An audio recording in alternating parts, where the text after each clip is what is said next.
Europe 1, 16h-18h, l'équipée sauvage. Mathieu Noël. Mais qui est pour vous Johan Sfar ? On vous a posé la question. Voici non pas un micro-trottoir, toujours monté pour mettre en valeur l'invité, mais un micro-trop-trash. C'est comme un micro-trottoir, sauf qu'on n'a rien coupé. On balance tout en vrac. Johan Sfar, pardon. Je ne sais pas à quoi il ressemble, mais en tous les cas, il fait des jolies choses et il dessine très bien. Mais le chat du rabbin, mais c'est plein d'humour, c'est intelligent, c'est fin. Ah, il aime les chats, trop mignon. Dessinateur, après il a été réalisateur et les autres métiers je les connais pas. C'était plutôt bien son film, le film de Gainsbourg de Johan Sfar. Ouais, je l'ai vu en accéléré parce que j'ai pas eu le temps de le regarder en détail. C'est plutôt pas mal, surtout Laetitia Casta. Ah si, je suis en train de le lire à l'école en plus, Petit Vampire. Jeune Star, oui, je connais, je l'aime beaucoup, Joe Star. Ah oui, pardon. Ah oui, si, ça y est. C'est le chat du rabbin. J'ai acheté le 1 et le 2, donc voilà, je vous promets, j'irai acheter au moins le 3. Au moins le 3. Déjà bien. Ça, c'est pas très méchant quand même. Ah non, mais c'est pas très méchant, mais les gens vous aiment, on a l'impression. C'est parce qu'ils me connaissent pas. C'est parce qu'ils me connaissent pas, vraiment. Dévoilez-vous enfin, Johan Sfar. Alors, on le disait tout à l'heure, vous n'aimez pas qu'on revienne sur votre côté production frénétique, mais normalement, j'ai lu qu'il fallait 1 an pour faire un album. Vous en avez sorti déjà 150. Vous avez quel âge exactement ? Si j'étais japonais, on dirait que je dessine plutôt doucement. Enfin, je pense c'est vrai, que une ça production dépend. plus élevée. Ce qu'on fait comme bande dessinée, pour moi, la bande dessinée, ça doit être vraiment du roman popu. Il faut qu'il y ait la suite, il faut raconter l'histoire, il faut qu'il y en ait beaucoup. Moi, je lis de manière très gourmande, donc vous écrivez pareil. J'écris comme je lis. Et peut-être votre dessin, je me rends pas compte, parce que j'y connais rien en BD. On a un expert BD, parce qu'il faut savoir que Mathieu Charrier est l'expert cinéma et BD d'Europe 1. Il a les deux casquettes. Vous voulez que je fasse une analyse du dessin de Johan Sfar face à lui ? Exactement, face à lui.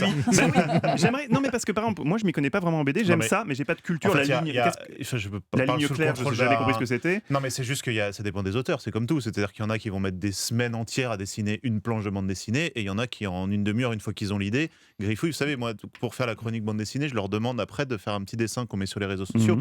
Et vous vous rendez compte, c'est assez amusant que chaque dessinateur, il y en a en 1 minute, ils vous font un dessin incroyable, et il y en a d'autres qui vont mettre, je me rappelle d'Hugo Bienvenu par exemple, qui dessine en tout petit et qui a mis peut-être 10 minutes à faire un tout petit dessin et qui m'a dit moi je suis très très lent. Donc, c'est les auteurs suisses, ça. Zep aussi, il est un petit peu plus lent, je crois. Donc ça dépend vraiment de l'auteur, quoi. On en parlait justement avec Zep, le papa de Titeuf, ici même. Est-ce qu'aujourd'hui, vous pouvez dire aux jeunes dessinateurs de BD qui nous écoutent, vas-y, fonce avec du talent et du travail, tu peux avoir une carrière comme la mienne ? Ou bien, vous estimez comme Zep, ce qui nous disait, vous êtes arrivé à un moment charnière de la BD où c'était déjà reconnu, mais pas encore comme aujourd'hui. Il n'y avait peut-être pas autant de concurrence. Aujourd'hui, comment on fait pour se forger un nom quand on va dans n'importe quel magasin de bande dessinée ? Il y a tellement de choix, tellement de BD qui ont l'air en plus excellentes.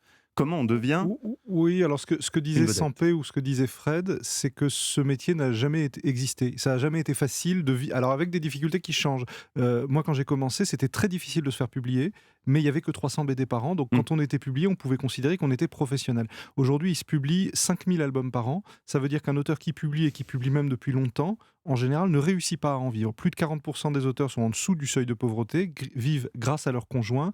Et il y a eu beaucoup de protection du monde du livre depuis une trentaine d'années, mais aucune protection des auteurs. Et c'est un sujet qui est en train d'être pris à bras-le-corps par la Ligue des auteurs qui a été créée il y a 1 an. Et les pouvoirs publics commencent à nous écouter un peu. Ah oui, c'est ce que j'allais vous demander parce que vous aviez poussé un gros coup de gueule l'an dernier. C'était à peu près au mois de juin, si je ne me trompe pas. Vous n'étiez pas le seul, mais c'est vrai qu'on on vous avait beaucoup entendu sur cette protection des auteurs. Est-ce que vous avez l'impression d'avoir été entendu ? Est-ce que ça avance un petit peu ? Entendu, oui, mais c'est un sujet très complexe, donc il n'y a pas de mauvaise volonté. J'ai la chance d'être prof aux Beaux-Arts depuis 4 ans. J'enseigne les bandes dessinées, entre autres, et j'ai envie que mes élèves puissent se dire qu'un jour, ça pourrait être un métier. Il faut sanctuariser ce métier-là. Si on en croit les pouvoirs publics, c'est en cours.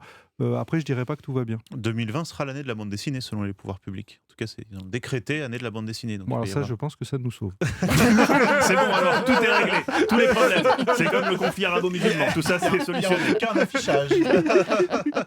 Alors maintenant, c'est la Midinette qui parle. Elle parle souvent dans cette émission, c'est vrai. Mais moi, j'ai fait partie des gens qui ont adoré votre film Gainsbourg Vie héroïque. Et je crois me souvenir à l'époque, j'ai pas retrouvé la citation, mais je vous avais croisé dans une autre émission à l'époque, je crois avoir lu que vous disiez que vous-même, vous n'étiez pas tout à fait satisfait du film, que voilà, machin. Et je me dis, c'est incroyable, un réalisateur qui fait un film aussi fort que son premier film. Non, vous aviez une petite réserve sur le film, non ? Ah non, j'ai pas dit ça. J'ai dit que sur la fin, je voulais mettre de plus en plus de monstres. Et on m'a dit, non, t'es bien obligé de leur montrer le Gainsbourg qu'ils connaissent. Donc il a fallu, parce qu'au bout d'un moment, sinon ça s'appelait Dark Crystal. Donc c'est tout. Non, mais je suis très content. Vous êtes fier de ce film quand même ? C'est la chose qui m'a rendu le plus heureux depuis que je suis sur Terre. Enfin, parce qu'être enfermé chez soi avec des crayons ou passer sa journée avec Laetitia Casta. Enfin, il y a des moments où c'est mieux de faire un film. Et le prochain, alors, c'est quand ?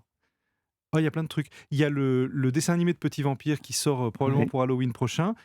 Et alors voilà, j'ai un film sur le cambriolage de Kim Kardashian à Paris. J'ai vu ça. Non, c'est vrai. Oui. C'est vrai. Parce que je me suis dit, maintenant qu'on a mis Brigitte Bardot à l'écran, qui ce serait l'idole d'aujourd'hui ? Et dans un monde où les droits des femmes progressent, beaucoup de choses sont acquises, et en même temps, cette femme la plus puissante du monde qui se retrouve en situation de faiblesse extrême parce qu'elle subit une agression toute bête dans son hôtel, je me dis, c'est tellement tragique que c'est un sujet de comédie. Donc je suis en train de travailler. Mais donc vous en faites une bande dessinée, et cette bande dessinée sera adaptée à l'écran ou... Moi j'écris toujours d'abord sous forme de bande dessinée, c'est ce que j'avais fait sur le Gainsbourg.